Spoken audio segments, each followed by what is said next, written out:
Hey y'all, come on in, grab your sweet tea, and get comfortable. Because Miss Margaret S. got a story today that's gonna make your jaw hit the floor. If you're new here, my name is Margaret Henderson. I'm 65 years young, and this channel is called Granny's Voice, where we talk about real life, real loss, and real sweet revenge when it's served with a whole lot of grace.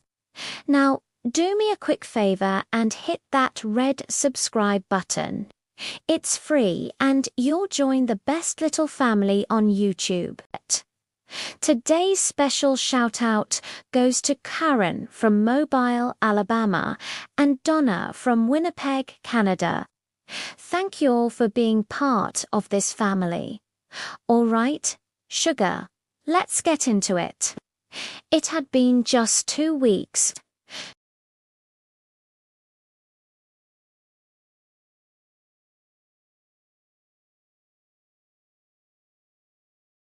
We had been married 38 beautiful years. He died of a massive heart attack while pruning his prize roses.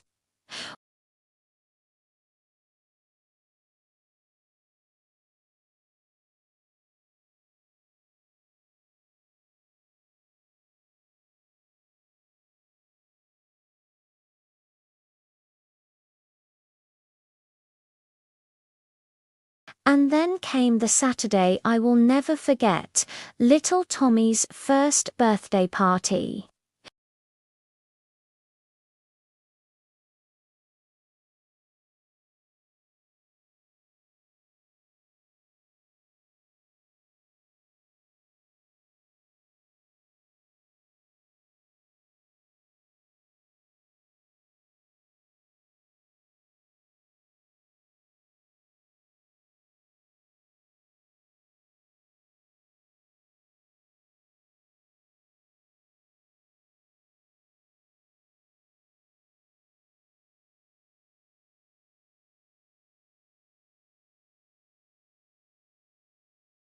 When I pulled up to Linda's duplex, something felt off.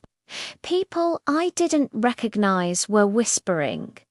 Conversation stopped when I walked past, and then Linda stood up, tapped her cup with a spoon, and announced loud enough for the neighbors to hear, "Thank you all for coming."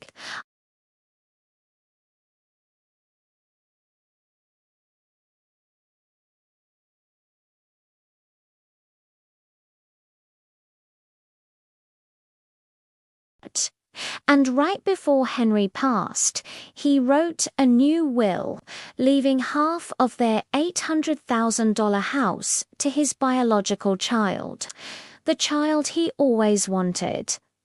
I swear you could have heard a pin drop. Every head turned to me.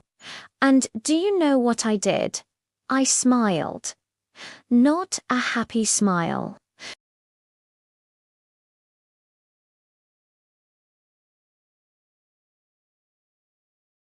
Because you're what Linda didn't know. What nobody knew was that her entire evil plan was medically, physically, and legally impossible. My Henry had a secret too.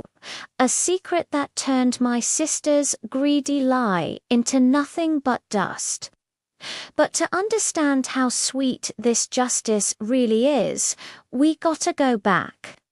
Henry and I met 40 years ago at our church bake sale. I was selling my apple crumb pies. He bought 3 whole pies and later admitted he didn't even like apple pie that much. He just wanted an excuse to talk to me. 2 years later, he proposed on Christmas Eve right in the middle of Silent Night.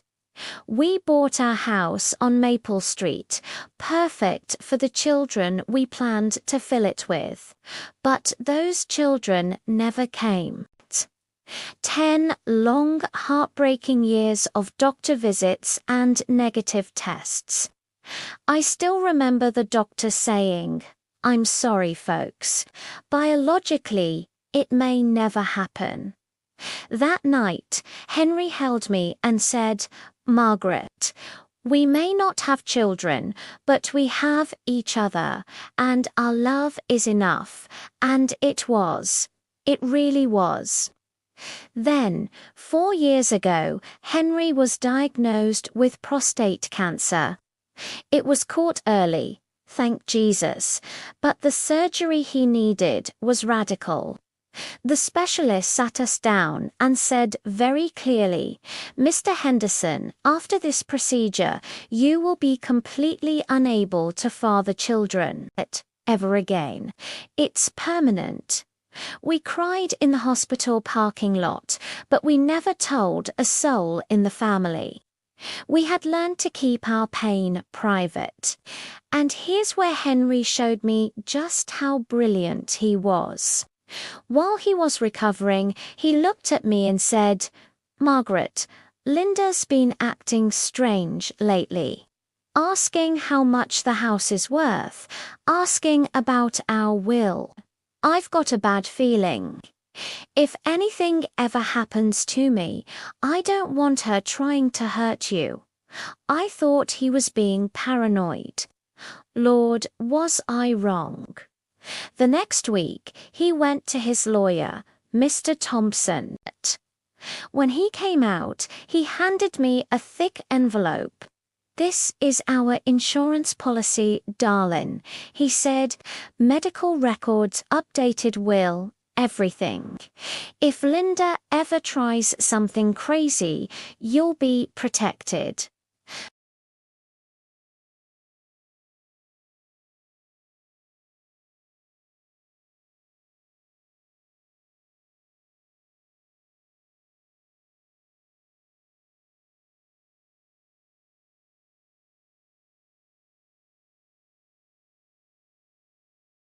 Once I was in my car, I laughed and cried so hard I could barely drive home. Henry had already won this battle for me from the grave. Monday morning, I went straight to our safety deposit box, and there it was. The real will, notarized, leaving 100% to me.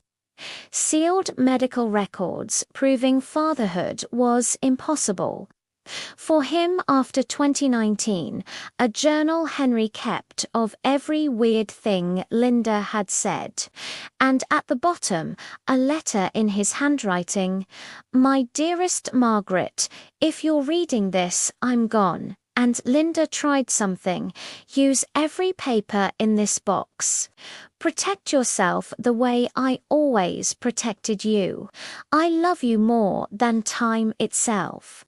I'll be waiting under the oak tree. Henry. I sat in that little room and bawled like a baby. My husband saw this coming years ago. I took that box straight to Mr. Thompson. He looked at Linda's fake will and actually laughed out loud. Margaret, he said, this is the worst forgery I've seen in 40 years of law. Then he got serious. We need to know why she's this desperate. People don't commit felony fraud unless they're drowning. We hired a private investigator. 1 week later, she walked in with a folder thick enough to choke a horse. Linda owed $94,000 in debt. She was facing eviction, and Tommy's real daddy had skipped town, leaving her with every bill. The nail in the coffin. Text messages between Linda and her friend. Henry dying is the answer to my prayers. Half that house will pay off everything. My friend Dave made the will look perfect. Margaret's always had the perfect life. Now it's my turn. My own flesh and blood planned this while I was picking out Henry's casket. I gave her one chance. I called her to my house and laid every piece of evidence out like a poker hand. I let her tell her whole rehearsed story. When she finished, I slid Henry's medical records across the table. 4 years ago, Henry had surgery that made fathering children impossible. Tommy was conceived 3 years after that surgery. Medically impossible. Her face went grey. Then I showed her the real will, the fake will, the texts, the eviction notice. Finally, she whispered, "Tommy and I are going to be homeless next week." I panicked. I looked my sister dead in the eye and said, "You tried to rob a grieving widow. You tried to destroy the reputation of the finest man who ever walked God's green earth. But that little boy in the pictures, he's still my nephew, and Henry would want him safe. So here was my offer, and I swear I felt Henry smiling down. I will pay every single debt. I will help you find an apartment and pay the deposit. I will set up a medical trust for Tommy. I will help you find a job. But you will confess every lie in front of Mama and Daddy. You will go to therapy and financial counseling. One slip and the police report goes in tomorrow morning." She signed the agreement faster than you can say, "Bless your heart." The family confession dinner was something else. Mama kept crying, "But we're family." I said, "Family doesn't commit fraud against a widow, Mama." Even they finally saw they'd enabled her whole life. Now 1 year has passed. Tommy just turned 2. His little heart is getting stronger.